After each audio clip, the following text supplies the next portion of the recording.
Hello and welcome to the Morning Watch on Love 101 FM. I'm your host, Stokeley Marshall. A special welcome to our listeners on love101.org. And if you are overseas and on the move, US listeners can access us at 712-832-8001. And if you are in the UK, 0330-332-6541 or join us via the Love 101 FM app that can be downloaded from the Google Play Store or the Apple Store. You can also check us out on Love 101 FM Facebook and YouTube Live. In the main watch, human trafficking for organ removal and underreported crime.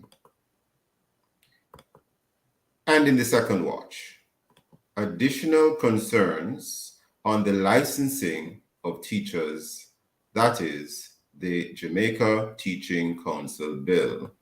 For our social media question, we ask, what is your greatest concern about the Jamaica Teaching Council Bill? Share your responses on our Facebook or YouTube, Love 101 FM Jamaica Live, and also WhatsApp comments and voice notes too. 876-997-3125 using the hashtag The Morning Watch. We'll share your comments later on in the program, but first, here's our quote.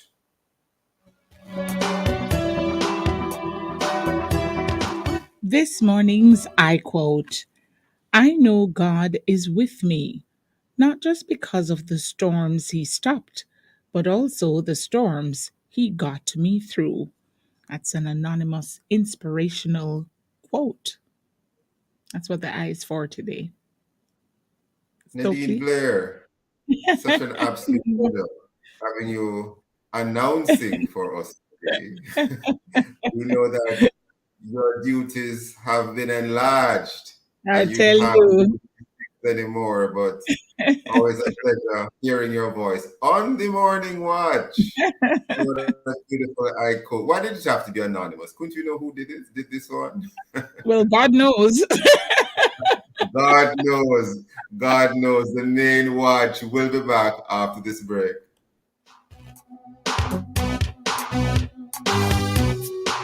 This Sunday, the service from the St. Andrew Parish Church Halfway Tree, normally aired at 6 p.m., will be aired at 5 p.m. as we share with you the live broadcast of the JCDC Jamaica Gospel Star competition. The service from the St. Andrew Parish Church Halfway Tree will be aired at 5 p.m. this Sunday. A blessing is always here on the family station, Love 101. Tell me where you get the money transfer. Alliance. Where you get the money transfer. Alliance. Where you get the money transfer. Money move like a bird, like a plane, it's a blur. Money quick, money fast, money reach in a flash. This your agent no run out of cash. Pay the rent, pay the bills or buy the grocery. Make a call for the cash and pay the school fee. Money when and where you need it. Alliance MoneyGram Money Transfer. Convenient locations island-wide. A member of the Sagicor Group. Tell me where you get the money transfer. Alliance. Experience musical Rhapsody live in concert with Roy Rain, George Nooks, Pam Hall, Shell Myers, and Robletta Fraser, backed by Fab Five. Sunday, July 29, Jamaica Pegasus, MC Marklin Action Edwards. Tickets $4,000. Available at Music Mart, South Avenue, Brian's Bookstore, Springs Plaza, Devon Bourne's Ruby's Gas Station, Halfway Tree, and at the door. Showtime 5 p.m. Brought to you by Church of St. John the Evangelist. Let the independence celebrations begin. Do you have a heart condition? Your care should be in the hands of our experienced cardiovascular team at Partners Interventional Center of Jamaica. We're one of the leading heart centers for angiogram, stenting, pacemakers, EP studies, and ablation therapy. PICJ has the expertise and latest technology to treat all your heart needs. Call 876-995-7425 or email info@pic-jm.com for appointments. PICJ, your partners for life. Importers. Shipments requiring you to pay customs duties and taxes are cleared on a customs goods declaration, known as an IM4 or IMS4. Ask your clearing agent to provide your customs declaration, customs assessment notice, and customs receipt once duties and taxes are paid. Where your clearing agent may not be able to provide the IM4 or IMS4, request your customs goods declaration registration number or C number, which can be used to verify your payments. Importers, request your IM4, IMS4, or C number. It is your right. For details, email the Jamaica Customs Agency at public.relations@jca.gov.jm. Jamaica Customs, keeping our customers in focus. Excuse pass me cellular phone. Pull out me Digicel SIM card alone. With the golden SIM me a flourish. Win a weekly 1 mil for your home. You could win $1 million in the Digicel Golden SIM promotion. To enter, just top up, activate a plan, or any other qualified action. Check the first 18 digits of your SIM card. Then visit Digicel's social media pages or the My Digicel app on Tuesdays to find out if you have the Golden SIM for the week. Call 876-619-5000 to claim your prize. Text 142 to 137 for more info. Authorized under Section 58.3 of the Betting, Gaming, and Lotteries Act.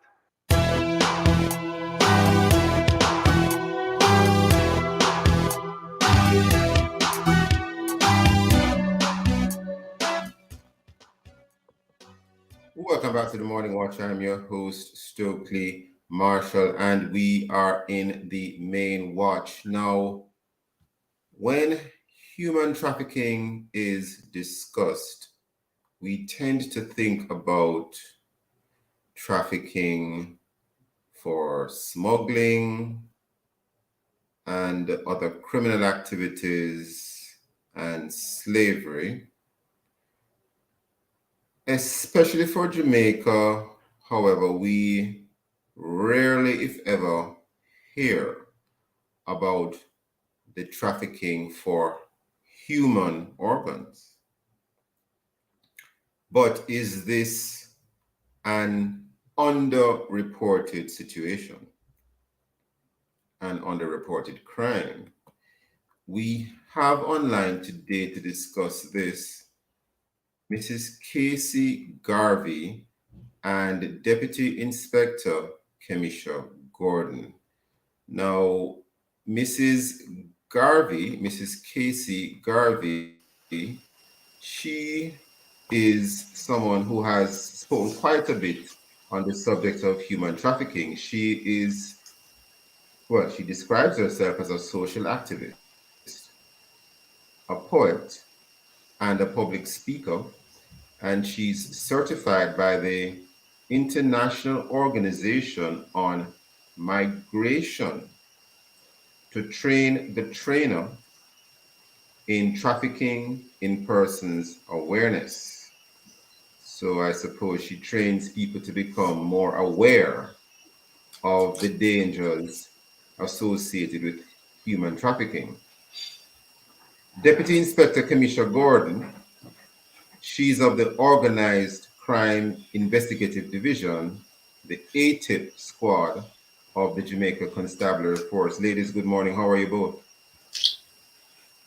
Good morning. I hope you're hearing me okay. And thank you so much for having me on your program.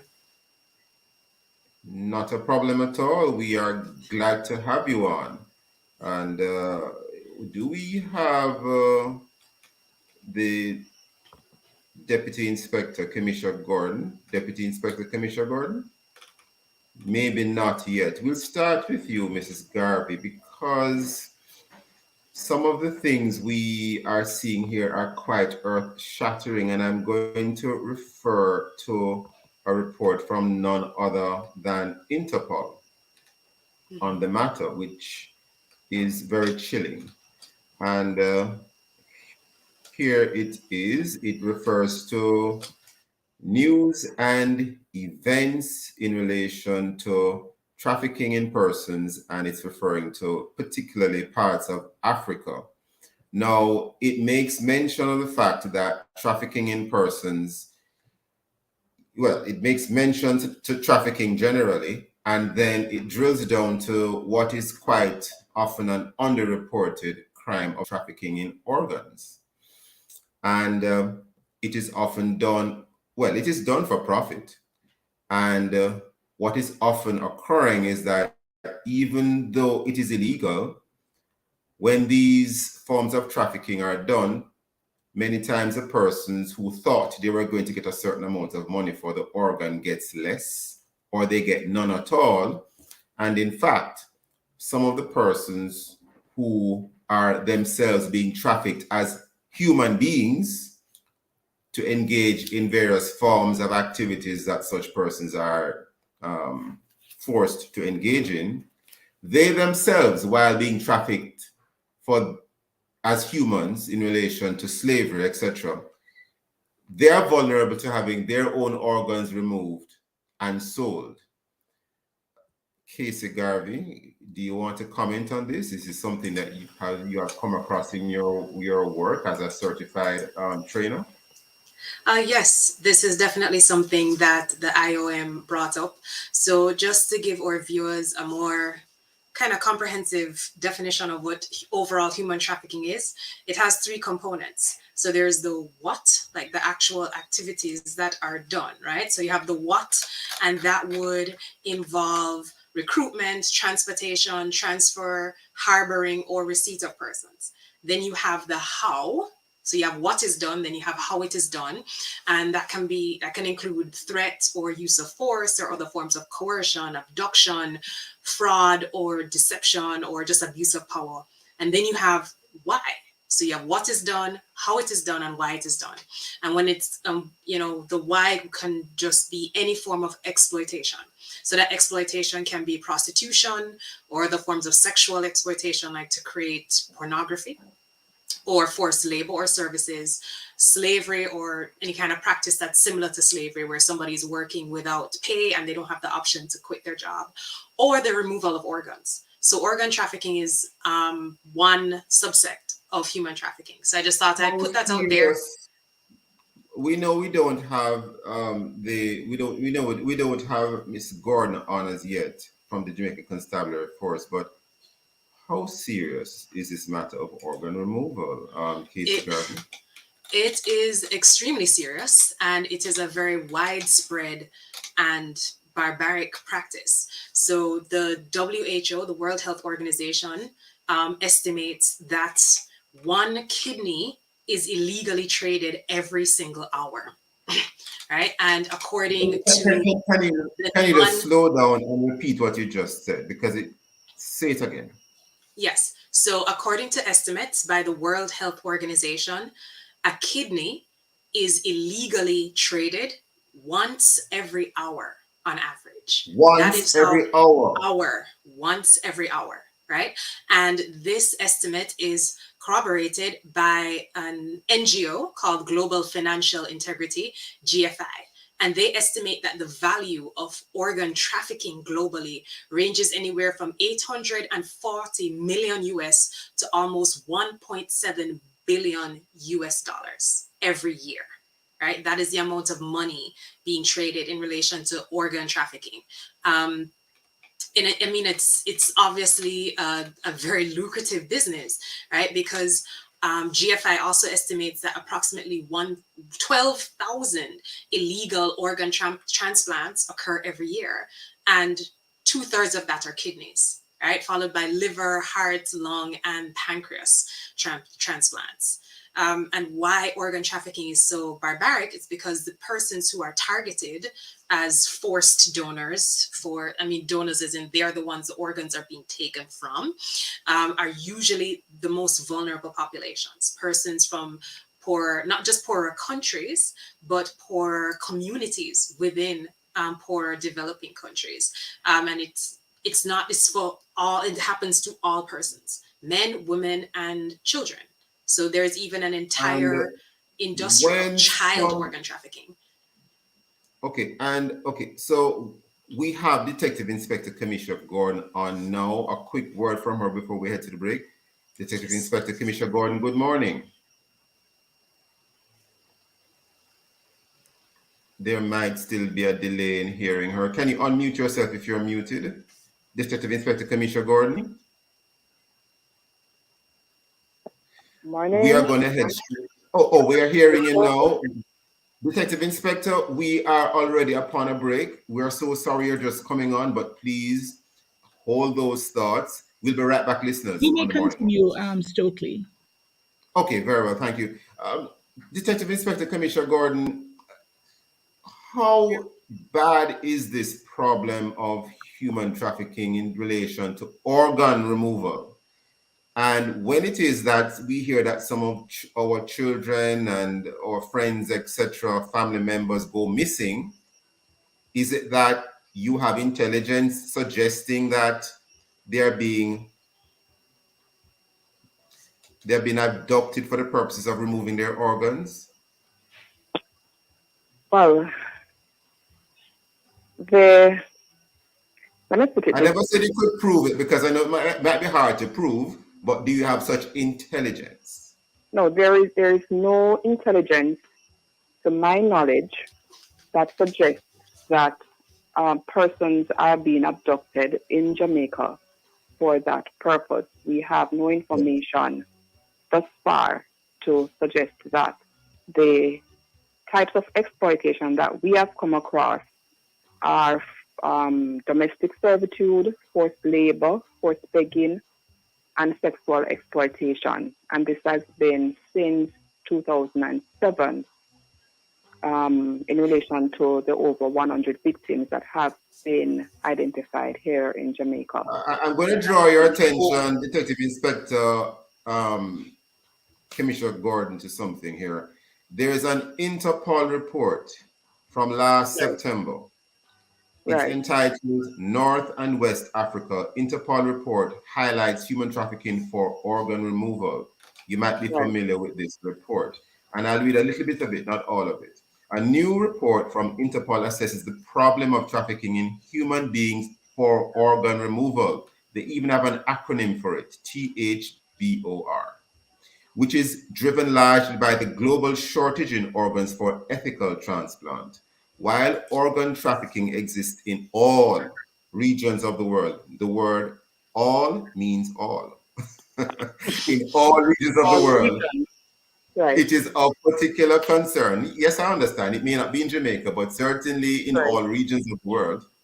It is of particular concern in North and West Africa, where impoverished communities and displaced populations are at greater risk of exploitation.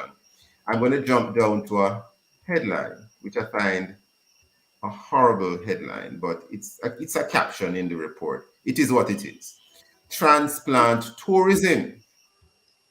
Organized crime groups are known to be behind trafficking in human organs for organ removal, drawn by the substantial profits that can be made. Casey Garvey assisted us with that information. Information suggests a wide spectrum of actors are involved in organ trafficking in North and West Africa, with connections to the medical sector in countries from Africa and beyond, notably in Asia and the Middle East. And it continues. There's so much to read. Any comments, officer? Well, that assessment is based on data that was gathered in that region. It is also based on data that has been gathered in various regions. But what I can say from my perspective and from where I sit is that in Jamaica, we have not come across that. As yet, it has not been reported. I know that the particular article that you were reading from indicates that it is underreported. Notwithstanding, we have not had any intelligence to suggest this. We have to bear in mind that this type of exploitation is a more complex form of exploitation, and as you said, it requires a multitude of players. It's a very complex network that is required to carry out this particular type of exploitation. It requires surgeons, it requires doctors, it requires nurses, as the article had indicated, and it requires persons who are prepared and able to match an organ to a patient. It also requires the use of operating rooms, and it's pretty complex. It's very complex. Not underrating the capabilities or anything having to do with Jamaica and the criminal atmosphere that we have here, but we have not yet had a report or intelligence to suggest it. It's interesting that you're saying that, and I don't doubt what you're saying, but we have had a guest on here before from the Ministry of Justice on a previous program, and they did acknowledge, and the website at the time did also acknowledge that there is a concern in relation to organ removal and trafficking in organs. There So is a concern in relation to any type of exploitation, because at this time our children are targets. We consider our children targets. The last 2 years, 2020, up to now, we have identified 20 victims, and of the 20 victims, 15 were children, and they were exploited sexually. So every type of exploitation is a concern, including organ removal, because it's not that we are in denial or our heads are in the sand.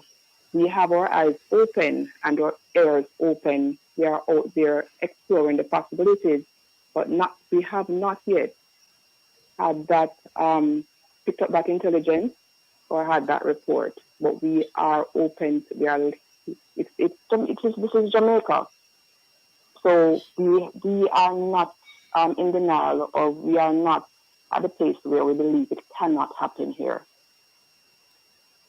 Mrs. Garvey, which groups of individuals from the work you have been engaged in, which groups of individuals appear to you to be most vulnerable for organ removal? I would say definitely children, and I would say children, because of course for all of the reasons that you kind of expect with children, right? They're a lot more susceptible to being, victims of fraud or deception or coercion, and especially children from impoverished communities. And then I think when it comes to organ trafficking, it's a far more age specific form of human trafficking when it comes to the demand. Because when you want an organ, you don't just want an organ, right? You want an organ from someone who is the same age and the same, the same blood type sometimes. So children can really be targeted for that. And I just wanted to dovetail off of some of the comments that Detective Inspector was saying about information gaps. Information gaps is not unique to Jamaica. It really is a challenge. It's a global challenge. Even developed countries will have that challenge. And it's because of some of the factors that she said are involved in organ trafficking. So doctor-patient confidentiality is another factor that makes this very complicated.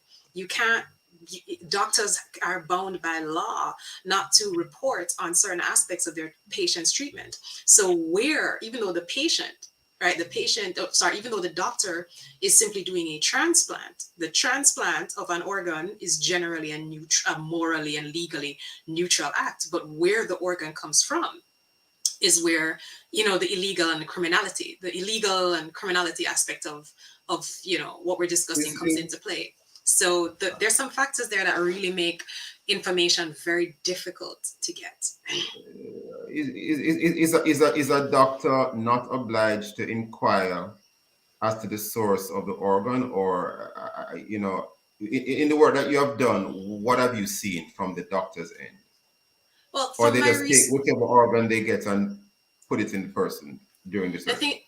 Well, from the research that I've conducted, I mean, when it comes to anything dealing with medical procedures, you tend not to allow for free, outside of the patient's, consent, sharing information about a patient and about any parts of their organs is very sensitive.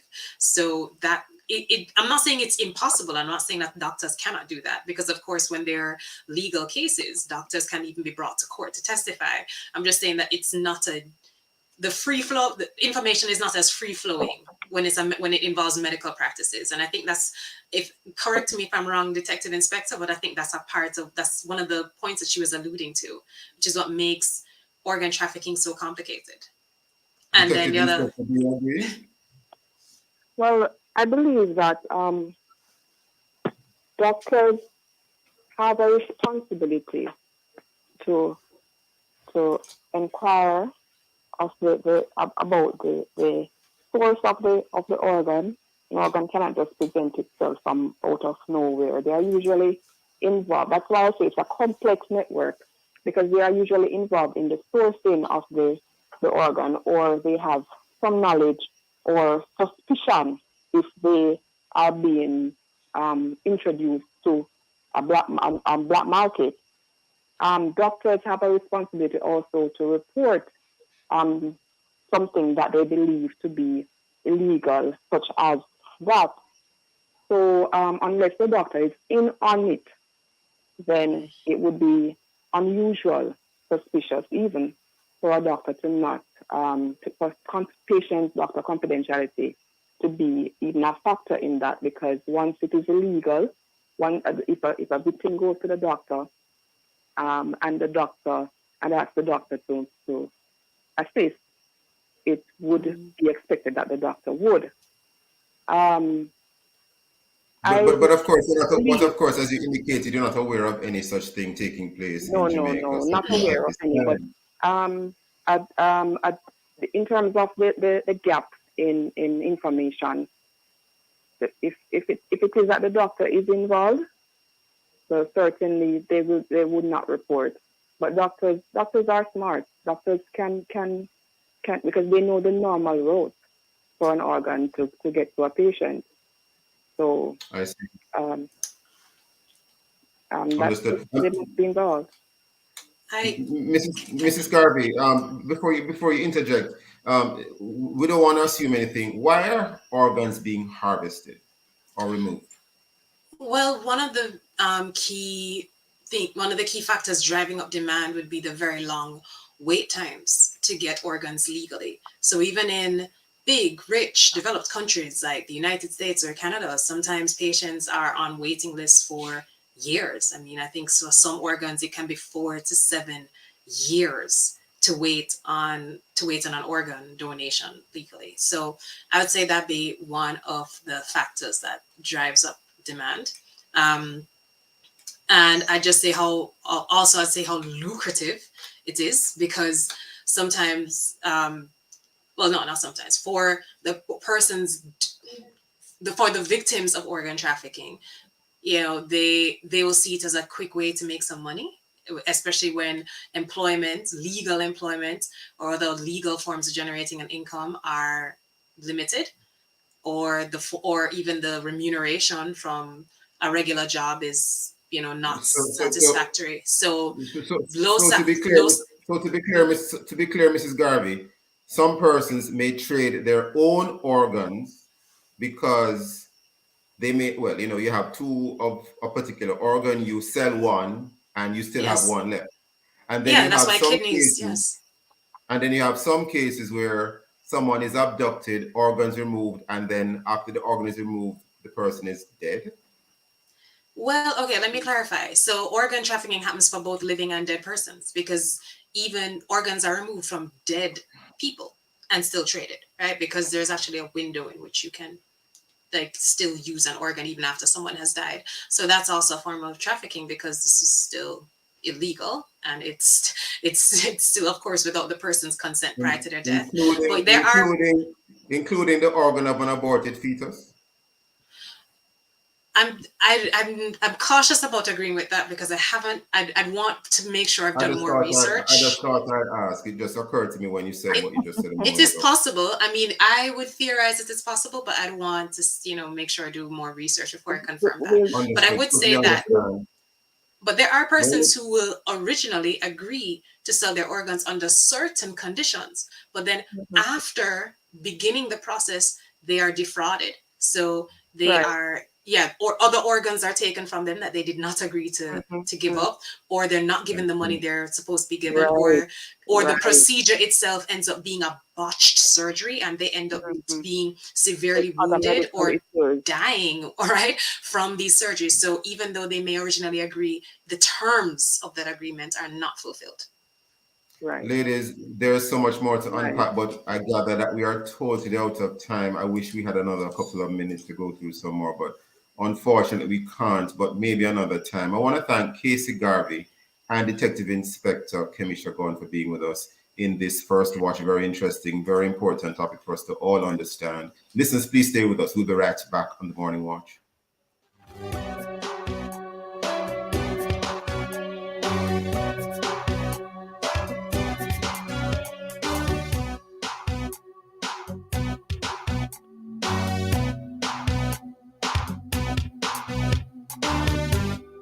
A JN Bank personal unsecured loan can help you tackle your goals with monthly payments as low as $19,999 per million. Conditions apply. The time by JN Bank is 7:31.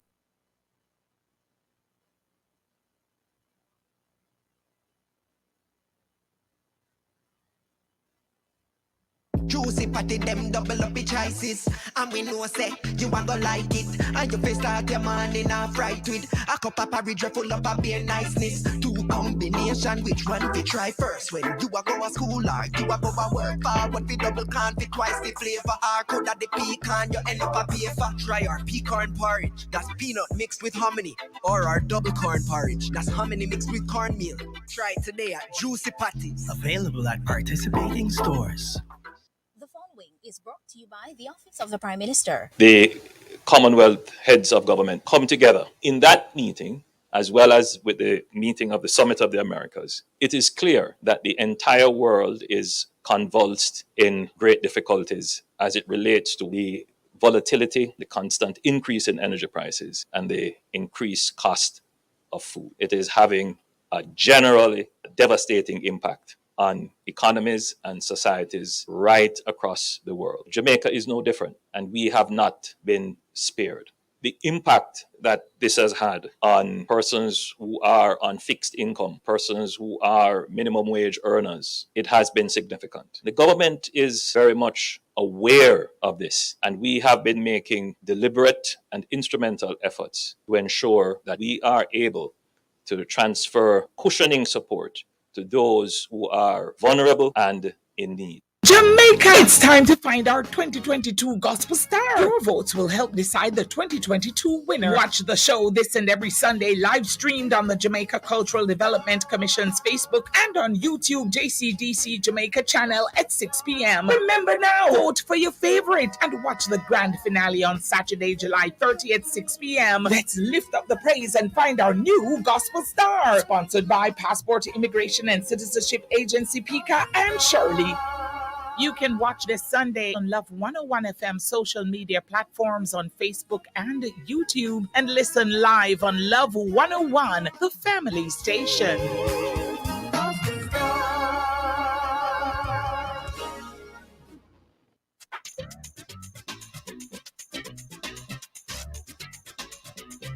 Under the Law helps you to know your rights and how the laws of Jamaica can help you defend those rights.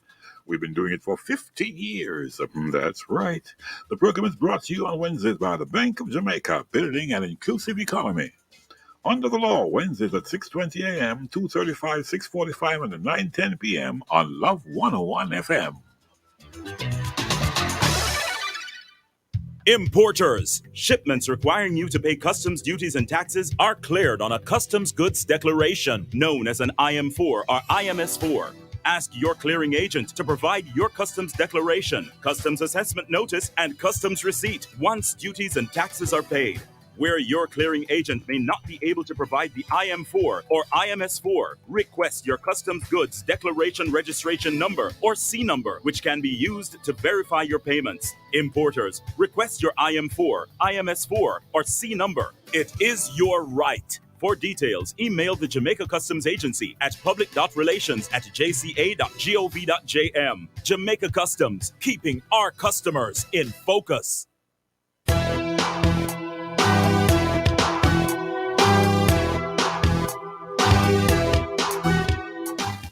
Welcome back to the Morning Watch. I'm your host, Stokeley Marshall. Let's take a look now at the newspapers to see what Jamaicans and others are saying and doing. And we have in the Gleaner quite a number of stories here. One of them, Parchment, McPherson to lead world champs teams. Further afield in Asia, Sri Lankan president flees the country amid economic crisis. And another one here, ferry police on Mandela Highway closed for renovation, and so many other stories in the Gleaner. We have now in the Observer, which we turn to, almost 1,000 turn up for jobs at Sangster International. We have poverty plunges in Kingston. And we have also a reference to the situation in Sri Lanka here reported in the Observer as well. It says President flees Sri Lanka amid crisis and ire turns to Prime Minister. Those and many other stories in both major daily newspapers coming up next. We'll read you some of the feedback from our Facebook and WhatsApp question, which is, what is your greatest concern about the Jamaica Teaching Council bill? If you haven't done so yet, leave your responses on our Facebook or YouTube. Love 101 FM Jamaica Live, and also WhatsApp comments and voice notes to 876-997-3125 using the hashtag The Morning Watch. We'll be right back.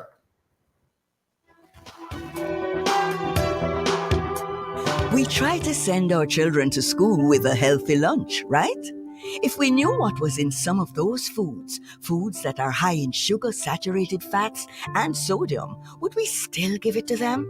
An unhealthy diet as a child can lead to obesity, type 2 diabetes, heart disease, and even cancer as they get older. Octagonal warning labels on the front of food packages are 9 times more effective at identifying unhealthy foods. Give us octagonal warning labels on packaged foods. Protect our children's health. A message from the Heart Foundation of Jamaica and partners. Keep fully connected with Flow Fiber Fast Internet at home and on the road with LTE data and calls for a fast, reliable experience anywhere. Over 500 communities have been upgraded since 2020, making more of Jamaica Flow Fiber Fast. And with Yard and Road, get Flow Fiber Faster Yard and LTE Road for as low as $3,999 plus GCT. Visit discoverflow.co to get connected on Jamaica's largest network. Conditions apply. From generation to generation, Jamaicans have depended on J&B Bank to make the pride and joy of providing a safe place for their families possible. Now, with no processing fees and no down payment mortgage options, you can open the door to your own sweet home, a legacy to hand to your next generation. Visit jnbank.com to get pre-approved today. J&B Bank will help you find a way. Importers. Shipments requiring you to pay customs duties and taxes are cleared on a customs goods declaration, known as an IM4 or IMS4. Ask your clearing agent to provide your customs declaration, customs assessment notice, and customs receipt once duties and taxes are paid. Where your clearing agent may not be able to provide the IM4 or IMS4, request your customs goods declaration registration number or C number, which can be used to verify your payments. Importers, request your IM4, IMS4, or C number. It is your right. For details, email the Jamaica Customs Agency at public.relations@jca.gov.jm. Jamaica Customs, keeping our customers in focus. 8884 Gas Pro. That's the only number you need to know. 8884 Gas Pro. Safety first, that's for sure. We feel it right. So when you're ready to light, day or night, the blue flame burns bright. So anytime you need cooking gas, call Gas Pro and you get it fast. 8884 Gas Pro. Get attached to the one you know. Gas Pro, gas professionals.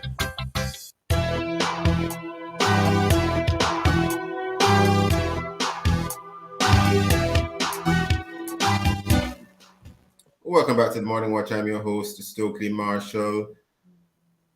Let's join Nadine now for a look at how our Facebook and WhatsApp friends answer today's question. What is your greatest concern about the Jamaica Teaching Council bill? Nadine, any comments? Hi, good morning. I'm scrolling and searching and scrolling. Not yet. I know, right? Not seeing any response as yet. No. Okay, well, we move right into the discussion then. I suppose we might get some other comments as we discuss the matter. The National Parent-Teacher Association of Jamaica, NPTAJ, wants fines for teachers who practice without a license to be raised to $2.5 million.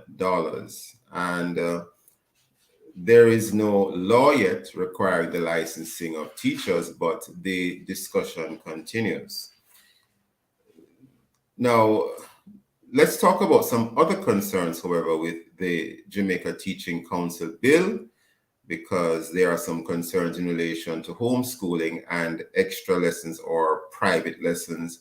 We have online this morning to have a discussion about this Maurice Saunders, an attorney at law, and who was a member of the relevant group which deliberated on the draft law, which we are now discussing, and Mr. Darian Henry, principal of the Montego Bay Community College, and should I also say journalist? Good morning, Mr. Henry. Good morning, Mr. Saunders.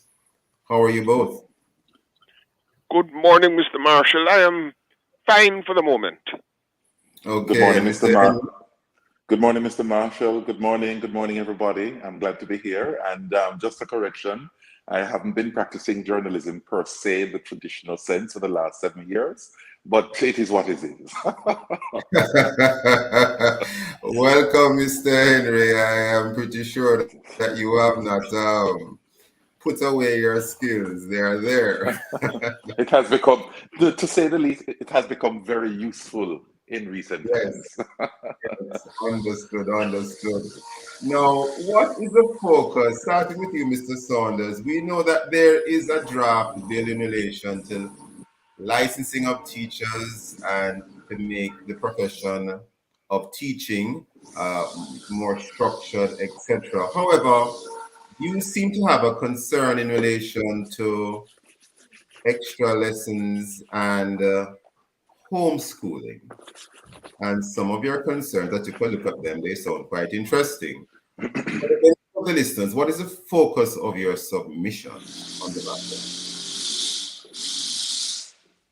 My concern really, I suppose, arises from practical experience myself as a parent.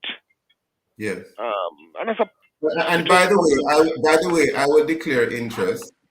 I was homeschooled up to age 5, so I found your submissions quite interesting. Continue, Mr. Saunders. Sure, yes. And just as a citizen of the land, seeing other parents and seeing situations, and also before being a parent, as a student myself, I benefited from extra lessons. And what are these extra lessons that I'm talking about? There are lessons outside of the official class system. That is the class in school, the class to which you're assigned as a student. Yeah. So it's extra, primarily outside of the school setting. It may well be on the school compound, but it's privately arranged, privately contracted. It's not part of the arrangement with government or with the school. You contract a private person. And all that I'm saying is that I've seen presentations before the John Select Committee in which a number of other areas and persons have been addressed and spoken about. But I haven't heard anyone speak in relation to these people. I don't know Mr. Saunders, to be clear before we head to the break, because of limited time, you are indicating that in relation to homeschool teachers and private lesson teachers, that they do not require, they should not be licensed. They don't need to be licensed. Is that what you're saying? I see. And why is that so? Shortly before we head to the break. Because God and nature has made us all teachers in the animal world and in the world of human beings, right? We teach our children from their babies. We teach them before we send them to elementary school, to preparatory schools, to primary schools. Some of us try to teach them something first. We teach them other skills. We even teach them law when we say to them, walk on this side of the road. Look before crossing the road. We teach them some legal ethics and courtesies. All that I'm saying is that what the focus should be in relation to this bill. I say no, and I say leave them, because when you get to the level of overseas examinations, etc., they have done well. Soon we'll have the results of CXCs and CAPE exams, and when those successful students are interviewed, many of them refer to the extra lessons teachers that they had, and they generally do well. There's no complaint there. Leave them alone. Focus on the area where you have the problem, which is usually within the official school setting. Okay, and just to indicate, we will do away with the break for this segment. But before I bring in Mr. Henry, just to help to enlighten some of the listeners who may not be aware, you will not be allowed to be a teacher if this new if this act is in fact brought into force, or bill made an act of parliament, I should have said, and a teacher would need to have at least a bachelor's degree or a first degree, as we call it. Darian Henry, you are a principal of a school. What are your thoughts on the matter of homeschool teachers and teachers of private lessons, two separate things, not requiring a license if Mr. Saunders' proposal were to be brought on board? All right, thank you very much, and thanks again for inviting me on your program. Well, just first to begin with, the proposed introduction of the Teaching Council bill is perhaps one of the most, and if not the most, far-reaching piece of legislation to impact the Jamaican education system, at least certainly for this lifetime. And certainly the intent of the bill is really to bring a regime of regulation, regulating those who can enter the profession, regulating the types of qualification, regulating conduct, regulating professional standards, you name it, yes? The trouble with the bill, which I must say, it is commendable that our governors, yes, those in charge of us, that at least for the first time, they're putting on the table for national discourse a piece of legislation that will impact the profession in a big way. The issue with it is that, in my view, and I'm certainly many of my colleagues share the view, is that the bill is not developmental in nature. It comes across more of a draconian piece of legislation that intends that the intended effect may very well chill the profession overall. Yes, the fear as well is that the seemingly copy and paste approach, what appears in other jurisdictions, yes, what appears in other countries, seemingly being copied and pasted to retrofit our context as it stands. In my view, I believe that any kind of legislation which will impact this profession, education has far-reaching consequences, you know. It has to be developmental in nature. When you read the bill in its entirety, you get the feeling that you are going to be, as a teacher, you're going to be whipped by the masters. And certainly as a developmental specialist and as a teacher, I wouldn't want a legislation as it is intended that it comes off in that effect. For example, one of the main contentions, and I think one of my main contentions, is that the bill which proposes to establishes the Teaching Council, yes, will be peopled by far more and governed by far more persons who are not trained to be teachers. We are contending, and I'm certainly contending, that a Teaching Council bill, in as much as the legal profession, the medical profession, the engineering profession, which is governed by persons who are professionalized in their discourse, certainly the Teaching Council itself should be led by teachers and peopled majority by teachers. The concern you raised about extra lesson as well, and those who would be engaged in delivering extra lesson, is but one of those concerns. Because as it stands, and I can pull on the bill right now to references, but as it stands, those who offer themselves to provide extra lessons will have to have a license. Not only that, Mr. Marshall, that concerns me. The Teaching Council as it stands now, in my view, and certainly what obtains now, doesn't have the administrative capabilities to manage nearly 30,000 teachers in Jamaica as it stands now. Currently, I know that the Jamaica Teaching Council, they continue a cycle of registration for teachers, because under the law, under the Education Act, every teacher is supposed to be registered, yes, and there's a regime set up for it. But I can tell you, there are multiples of problems with that, I can tell you. So the point I'm making is that if, as it stands now, the current regime of registration is peopled by so much problems, it is bedeviled by so much problems of administration, how then are we going to be introducing a legislative regime that we're clearly not ready for? Yes? But back to the point you raised earlier, Mr. Marshall, about the regime for extra lessons and private lessons. I believe and homeschooling, homeschooling. And homeschooling, in my view, and I agree with the point which was made earlier, yes?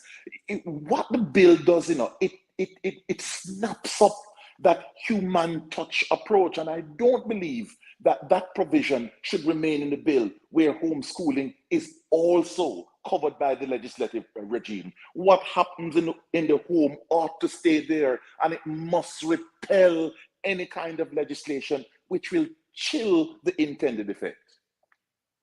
Very interesting, Mr. Henry, because, well, although I declared interest and said that I was homeschooled up to age 5, at the time when I was homeschooled by my mother, she already had her first degree. But I mean, really, some of the things that she was teaching me wouldn't have required a first degree.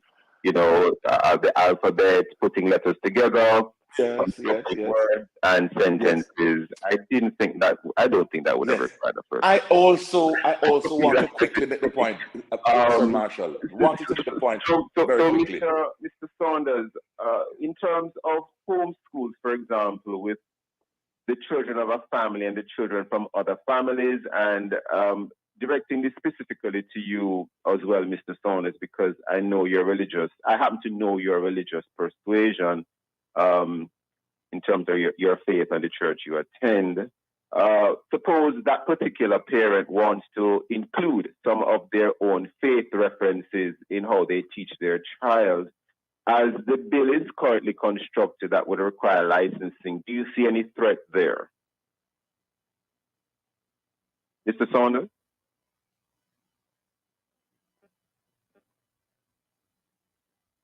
I'm not sure if I'm hearing you, Mr. Saunders. Mr. Henry, can you hear what I'm saying? Can you repeat what you were saying? I wasn't hearing you earlier.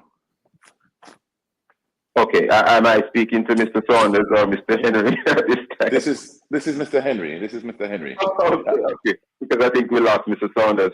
Because in terms of homeschooling and even private lessons, but more so homeschooling, if the family teaching their child wishes to include some of the tenets of their own religious faith in how they educate the child at home, do you think that the licensing of the teacher, if that regime were to, be the official policy, official law of the land, do you think the inclusion of those faith lessons in how they teach their children would be challenged or even threatened by the licensing regime? Because the licensing regime, I don't know how it would work, practically speaking, but what if the method or the instruction given to that child by the parent in terms of the faith being passed on to the child in those lessons?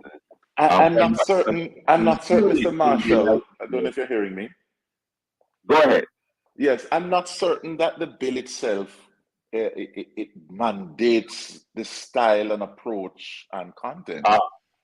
Not certain, right? Because the bill isn't that intrusive in the classroom or the method, What it concerns itself about, it's regulation. And regulation, the teacher, what the teacher does in terms of professional development and meeting professional standards and meeting the licensing regime. I wanted to make the point very quickly, Mr. Marshall, because I have to go in about 2 minutes. I wanted to make the point very quickly that the provision for a teacher to be fined up to $500,000, yes, and facing criminal sanction. I don't want us to miss the mark on that one. And that's what I'm saying.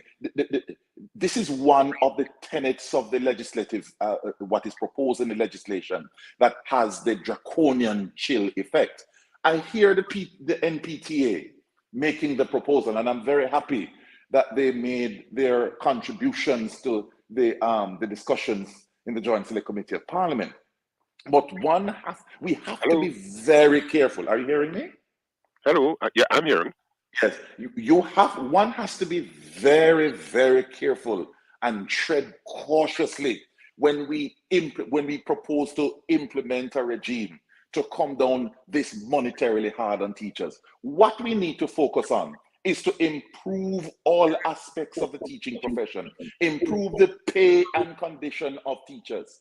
Jamaican teachers on average earns among the lowest in the Caribbean and certainly in this side of the Western Hemisphere. Yet we are expected to perform above standard.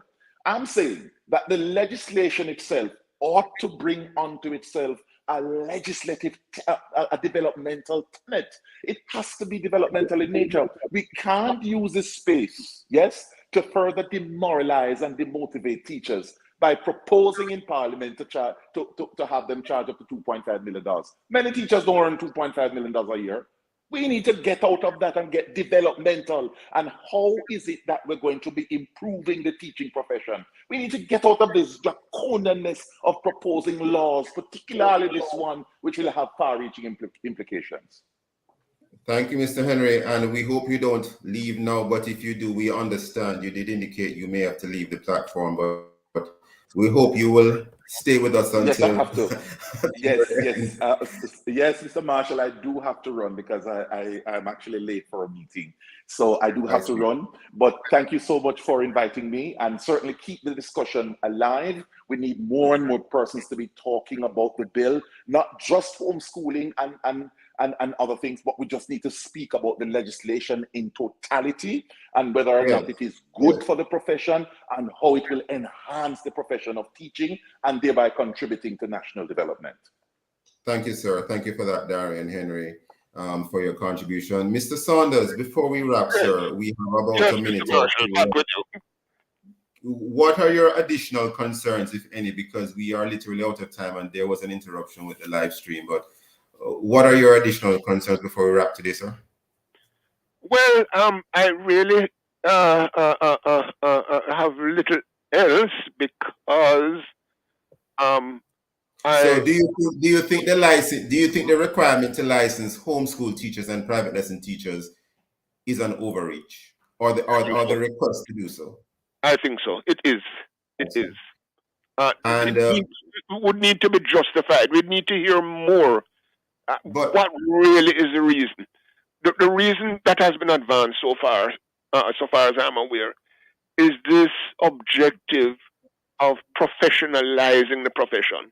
But I don't see what that has to do with homeschooling and with extra lessons persons. It's going to adversely affect development, freedom, liberties. And I think the Constitution should be looked at too. And even if there is no particular provision in the rights set out in the Constitution, at least the spirit of it, one has to look at the spirit of democracy, the spirit of freedoms. And when persons enter into private arrangements, whether to buy or sell, barter, to exchange goods and services, right? They should really be left alone because there's no risk, there's no danger of anything happening. Very little danger. In a person who doesn't have letters. We have to leave it there, Mr. Saunders, but we hear both of you loud and clear, and I quite frankly I'm wondering why you would I'm wondering why you would need a first degree to be a teacher. Actually, I don't think you do, but I guess your position was a minority position on the committee, Mr. Saunders. I have to leave it there. Thank you, listeners, for being with us. Join us again tomorrow as we look at other topical and controversial issues, and of course, thank you for having me. I would encourage to continue to work on it. Yes. 101 FM programs. Thank you, Mr. Saunders. And of course, download our Love 101 to stay connected to us, the #1 gospel station in Jamaica. And this has been the Morning Watch. Thanks to our producer, Kathy Gale, and to our guests. I am Stokeley Marsh, hanging back to Love in the Morning with Nadine Blair.